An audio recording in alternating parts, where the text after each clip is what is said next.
Perebutan emas dalam pertandingan pingpong acara bergu lelaki kelas TT22 kumpulan A di Sukan Para ASEAN menyaksikan persaingan sengit antara Malaysia dan Thailand, dua pasukan yang penuh dengan kepakaran teknik dan strategi cemerlang.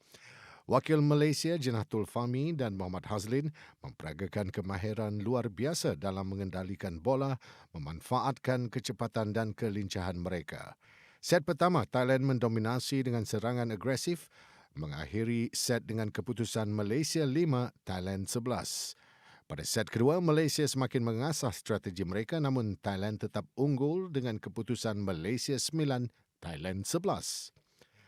Namun Malaysia bangkit dengan semangat juang tinggi pada set ketiga menampilkan serangan yang memukau dan memenangi set dengan keputusan Malaysia 12, Thailand 10.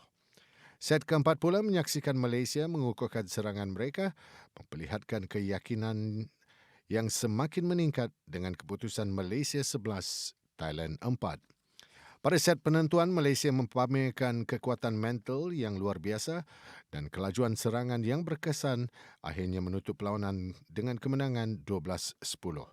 Dengan itu, Malaysia menang 3-2 ke atas Thailand dalam perlawanan bergu yang penuh dengan aksi, strategi dan semangat juang tinggi yang melayakkan Malaysia ke peringkat seterusnya. Terus saksikan kami hanya di TVS saluran 122.